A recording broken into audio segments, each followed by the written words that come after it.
Assalamualaikum warahmatullahi wabarakatuh. Salam sejahtera. Saya percaya sudah dengar Guan Ing, Mat Sabu dan rakan-rakan yang lain. Dan saya bawa mesej yang sama dalam Pakatan Harapan, dalam keadilan, iaitu meminta rakan-rakan di Johor membuat keputusan membatalkan rancangan muslihat UMNO yang mempamerkan keangkuhan kuasa dia nak gunakan Johor sebagai permulaan menuntut ada pilihan raya pusat semata-mata nak bebaskan tokoh-tokoh mereka daripada rasuah. Pilihan raya harus diadakan untuk mendapat mandat menjaga rakyat, bukan untuk mempertahankan 1-2 ketua yang telah dihukum oleh penjara mahkamah. Bukan penjara maksudnya. Sebab bilik saya masih kosong yang di Sungai Buloh. Sekarang maklumat, saya baru cek 2 minggu yang lalu daripada pegawai penjara. Dia kata dia sudah dibersihkan. Saya tak tahu untuk apa, tapi memang dibersihkan. Baik saudara. Ini yang penting. Sebab saya tengok UMNO, MCA, MIC bersumpang juga. Dia tanya, why do you need elections? Stability. Stability kata dia. Apa dia ni stability apa? Sekarang pun dia boleh buat. Kalau dia buat pembangunan rakyat, kalau dia buat perumahan rakyat, kalau dia turunkan harga barang, macam Pulau Pinang, Selangor, Negeri Sembilan, cari jalan bantu mengurangkan sedaya upaya walaupun ini urusan kerajaan persekutuan. Tak ada masalah. Nur Huda ada. Memang tahu PH mengambil keputusan semua wakil rakyat, DAP Amanah Keadilan harus sokong semua keputusan yang pro rakyat. Jadi untuk apa nak buat pilihan raya? Dia belajar begitu tinggi, dengan SOP begitu begini, dengan on record, macam-macam masalah dibangkitkan. Jadi ini yang pertama. Yang kedua, hujah mereka, ya, saya bagi contoh ya, kerana kerusi majoriti kecil, dia kata. Negeri Sembilan pun kecil. Dia kata kalau kena kerusi kecil, majoriti, tak ada pelaburan datang Johor. Pasal apa pelaburan di Pulau Pinang, Selangor dan Negeri Sembilan yang majoriti kecil meningkat tinggi, lebih tinggi daripada Barisan Nasional Perintah. Ini soal governance, soal pimpinan yang punya kewibawaan dan kredibiliti. Bukan pimpinan yang rasuah dan tidak boleh fokus dalam soal pembangunan. Dia tidak fokus dalam soal pelaburan. Dia fokus dalam soal politik. Itu sebab pelaburan tak sampai. Johor punya potensi yang cukup baik kalau pimpinan yang baik. Saya beritahu dulu tentang sejarah Johor itu sendiri. Johor Riau Linggi. Empire Kesultanan Johor masa itu. Dan kita boleh guna sinergi yang sama. Kalau pimpinannya itu berwibawa. Sekarang Johor, Singapura, kawasan Batam, Riau, Linggi ini. Satu triangle yang sangat penting dan strategik untuk pembangunan kawasan ini. Untuk apa?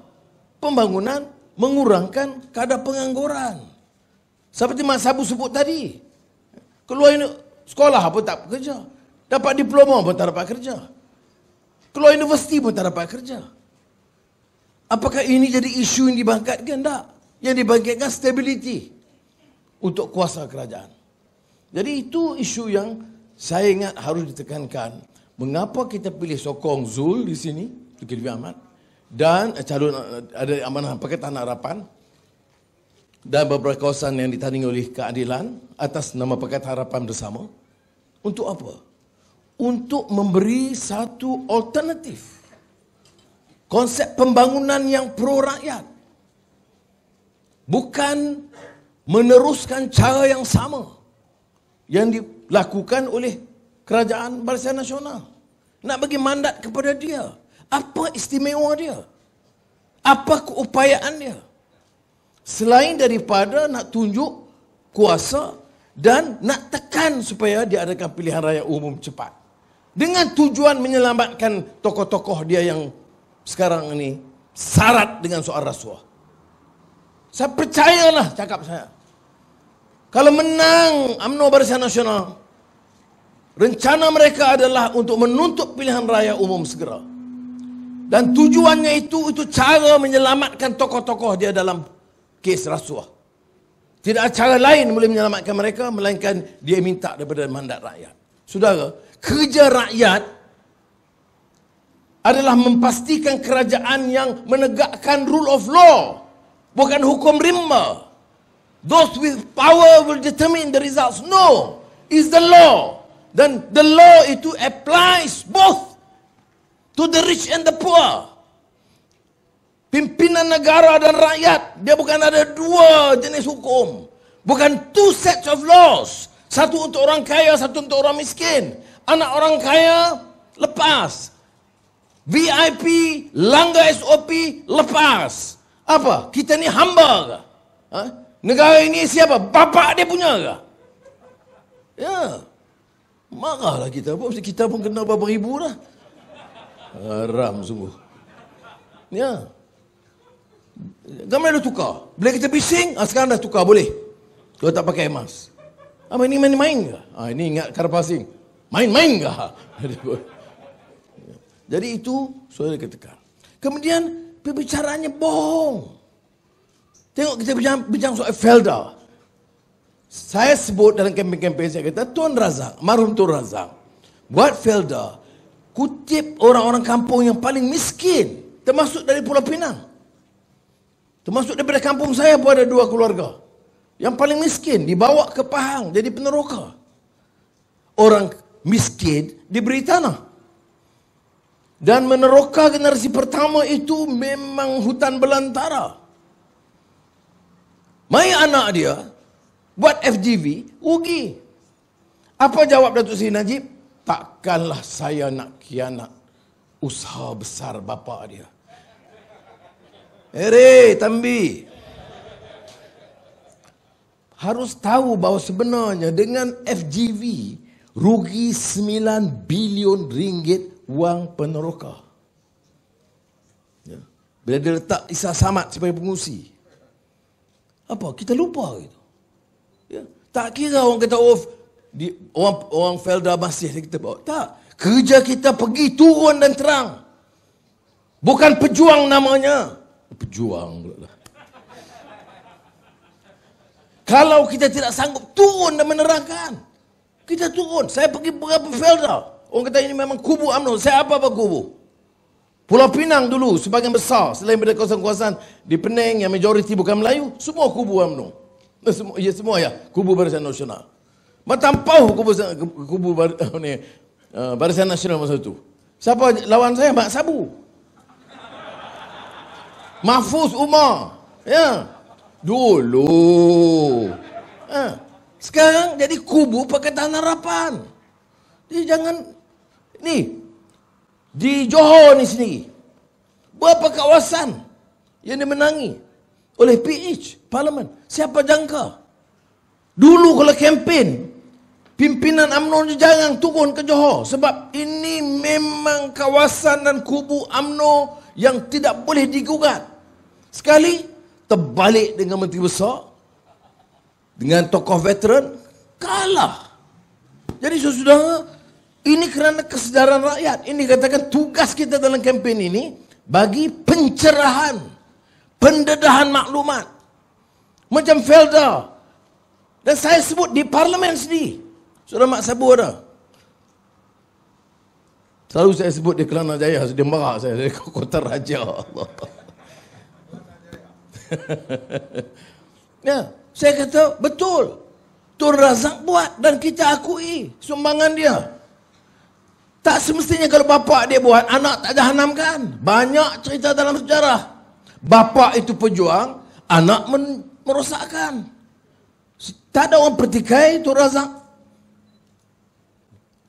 Dasar politik banyak, ISA dan sebagainya. Tetapi untuk membangunkan masyarakat luar bandar, dan track record tidak dikaitkan dengan rasuah.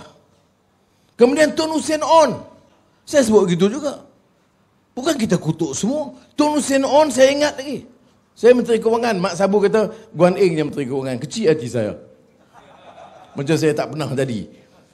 Mat ni hang ni. Bila saya Menteri Kewangan, fail cukai kematian harta Tun Hussein On sampai ke meja saya. Saya tentu tengok, masa itu dia dah meninggal. Saya tengok-tengok, tak banyak kata dia. Dia anak Menteri Besar Johor, Datuk Onn Jaafar, pejuang kebangsaan dan orang aristokrat. Kemudian dia jadi menteri, Perdana Menteri. Tengok harta dia, sederhana. Saya tak kata miskin, sederhana. Tak ada musabah kata kutip sana puluh juta, tak ada. Jadi saya guna kuasa saya membatalkan cukai itu. Kerana saya kata, kalaulah pemimpin begini, kita boleh salute, hormat. Itu bapa. Yang anak, itu kita teliti lain. Jadi sebenarnya bukan dalam sejarah, bukan kita tidak ada. Tetapi yang saya kesalkan ialah perbincangan ini macam Felda sekarang tak ada apa-apa. Tak ada apa, rugi. Pembelaan tidak cukup. Generasi kedua rumah pun tak boleh buat. Tanah pun tak selesai. Apa pemimpin? Hidup Melayu, hidup Melayu. Saya dulu belajar pada Mak Sabu ni. Ya. Saya tengok tempo tinggi. Saya jauh jalan sampai ke warung-warung tadi orang tengah makan. Saya tengok Guan Eng ni tak ada tekanan rendah, terus tinggi. Ini perang betul-betul semua ni. Jadi saudara, itu Felda. Kemudian macam MDB, macam tak ada apa-apa. Itu sebahagiannya memang diterangkan. Kita tengok banyak yang diterangkan dulu. Sudah tahu, Tony Puah, Rafizi dan pimpinan lain tentang 1MDB. Ini nak boleh pertahan lagi, saya heran. Takkanlah nak harap orang kampung, rakyat bawah ni bodoh semua. 32 bilion tertanggung. Dan satu dunia tahu, libatkan Leonardo DiCaprio. Tahu Leonardo DiCaprio? Dah dengar? Ya, yang Titanic. Filem baru dia apa? Filem baru dia? Wolf of Wall Street. Ya. Boleh tahan apa Johor kaki tengok wayang ni. Semua tahu. Baik. Semua terlibat. 200 juta untuk Wolf of Wall Street daripada anak Najib. Kemudian bagi hadiah painting Monet dan lain-lain. Tapi Leonardo DiCaprio lepas jadi isu, bagi balik hadiah-hadiah itu kepada Department of Justice Amerika. Kerana dia tahu wang itu wang curi oleh Jolo dari YMDB, dari kerajaan Malaysia. Jadi bintang filem Hollywood pun ada prinsip dia. No, I cannot take it. Dia serah balik. Yang ni yang bangai-bangai sini ni. No, I'm right. Dah. Saya tak berkata, dah. Ya. Apa nama perempuan yang model top model Australia tu? Oh, yang hantar nama. Boleh tahan ya. Tak boleh lupa perempuan cantik sikit. Miranda Kerr. Berapa ratus ribu dolar punya necklace. Baik. Report. Siapa bagi? Jolo. Kemudian bila keluar laporan, Miranda Kerr, that model, hantar balik necklace itu ke Department of Justice, Jabatan Kehakiman Amerika Syarikat. Saudara, wang siapa? Bukan wang Jolo, wang 1MDB, kerajaan Malaysia, rakyat Malaysia. Lalu kita susah. Saya jumpa polis itu betul Pak, dia kata Tok saya jangan lupa. Jadi kerajaan tolonglah kami allowance sikit. Allowance banyak pun boleh kira kalau orang tak curi duit. Ya.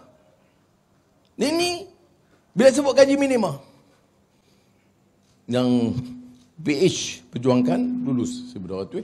Kemudian mari Mae pula Perdana Menteri Ismail. Orang tanya macam mana gaji minimum? Setelah berbincang dengan syarikat-syarikat besar, mereka tak setuju.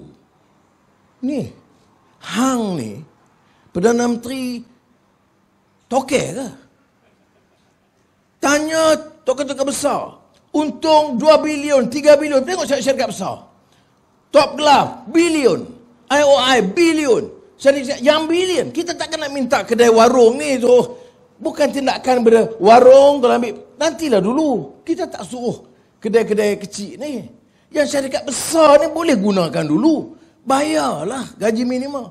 Tapi Ismail kata, Perdana Menteri kata, tak boleh sebab syarikat besar tak boleh. Saudara, pasal apa tak datang pilihan raya, UMNO kata kami mewakili syarikat besar. Tak bagi gaji minimum.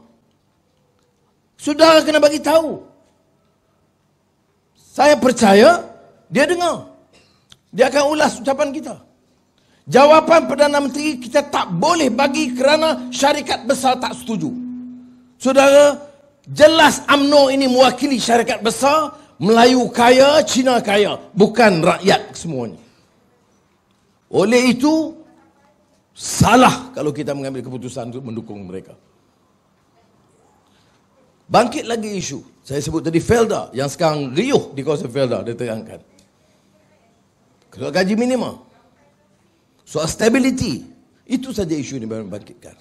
Jadi saya harap, saudara di Johor, buatlah sikit kejutan.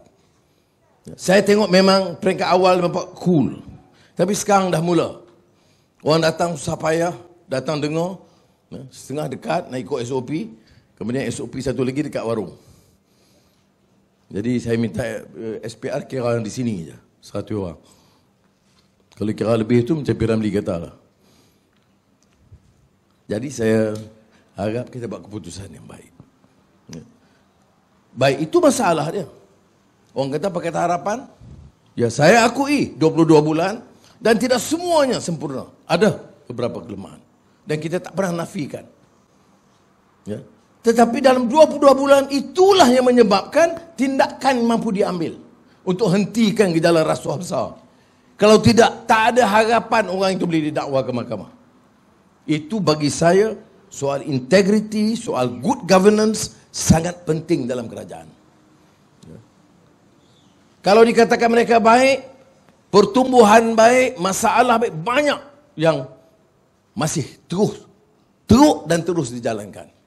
Termasuk yang Wan Eng sebut tadi, tentang undang-undang baru ni. SOP, langgar SOP. Dan saya nak bagi tahu, pendirian kita Pakatan Harapan, seperti mana anti-hopping law, kalau dia tak buat, batal persefahaman. Ya. Malah dia dah bagi tahu nak bentang minggu ini. Sekarang saya dengar minggu ini hari Jumaat baru mesyuarat kabinet. Jadi kita bagi. Kalau dia boleh umum bagi Jumaat atau hari Sabtu. Kalau tidak, kita harus terberi notis tentang pembatalan memorandum persefahaman. Keduanya yang kita sebut, ada orang kata memorandum persefahaman ni kita dapat kena banyak peruntukan kita dapat peribadi. Saya nak tanya. Saya tak tahu, saya tak dapat. Tak tahu kalau dia bagi cara sulit kat Mak Sabung dengan Kuan Ing. Tak ada. Yang ada peruntukan untuk rakyat. Itu ditambah. Memorandum persefahaman itu yang digunakan oleh beberapa kalangan. Yang saya rasa memang desperate sikit. Attack apa? Apa yang kita ambil? Apa dia? Yang utama dalam memorandum itu. 45 bilion untuk selesai masalah COVID. Mana datang kepada kita? Untuk doktor, untuk nurses, untuk barisan hadapan, kemudahan hospital, lab, makmal, itu. Dan harga vaksin. Itu yang kita luluskan. Syarat, nak sign, approve ini. 10 bilion ringgit untuk orang miskin. Peruntukan untuk SMEs. Reform select committees di parlimen. Undi 18 itu PH tetapkan mesti dimasukkan dalam memorandum. Mesti lulus di parlimen sebelum Disember. Itu memorandum persefahaman Pakatan Harapan dengan Perdana Menteri. Kalau tidak ada itu, belum lulus undi 18. Jadi, orang yang undi 18 jangan lupa. Itu jasa Pakatan Harapan. Kalau tidak, tak masuk. Dan sekarang anti-hopping law. Oh, ada peruntukan kawasan-kawasan parlimen. Apa yang anehnya? Semua negara demokratik begitu rupa. Ada peruntukan kawasan parlimen masing-masing. Bukan peruntukan peribadi. Yang dapat peribadi saya aja. Go Ahead tak dapat. Jangan dia komplain. Dia offer kepada saya untuk naik taraf ketua pembangkang. Pejabat saya terima. Pun pejabat sama juga, tak terbaik pun. Staff saya terima. Tapi tak lantik sampai sekarang. Janji UMNO ni tipu daripada dulu sampai sekarang, sampai selama-lamanya. Ya. Dia ingat nak suruh saya tulis surat, tak payah.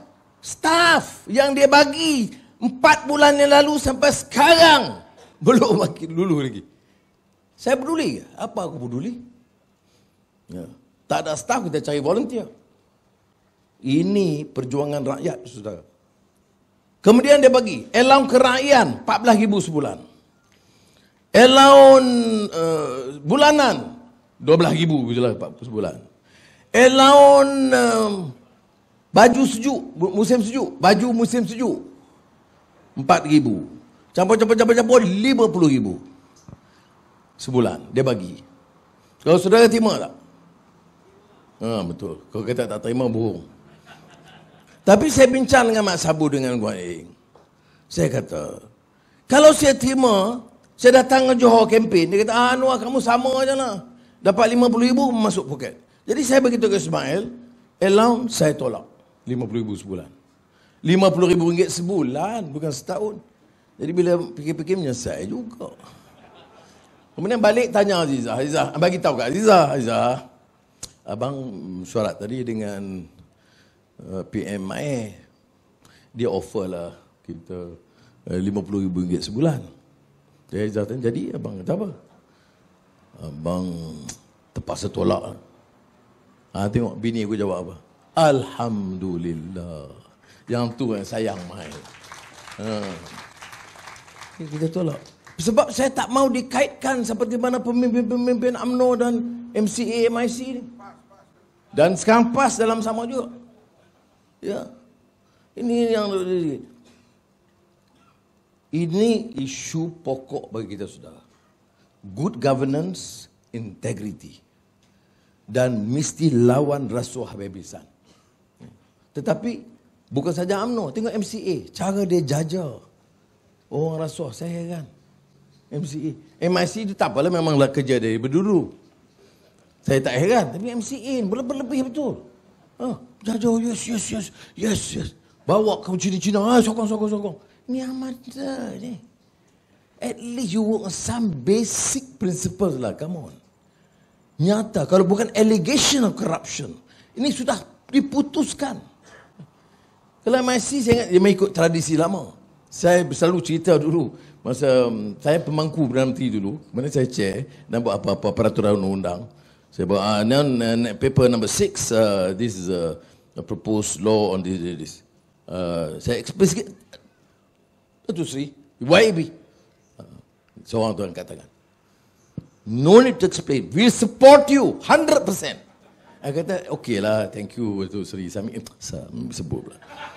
Sri, listen first. Baiklah saya explain dulu. No, we know. Every time you open your mouth, it's like gold coming out. Ya, macam tu tak apa kau generasi dulu. Sudahlah. Sekarang ini orang dah lebih cerdas, dah fikir. Ya, sebab tu kalau undang-undang kesihatan yang baru nak bentang, kita bangkang. Dia bukan gold coming out, tak ada, no gold. Racun, poison aneh. Jadi mudah-mudahan kita faham. Jadi saya akhiri dengan harapan untuk di Johor ini, bagilah sokongan pada calon-calon Pakatan Harapan dan bagi kejutan. Kalau rakyat sedar dan bangkit, ia akan membatalkan rencana dan muslihat mereka. Saya yakin insya-Allah. Terima kasih. Wassalamualaikum warahmatullahi wabarakatuh.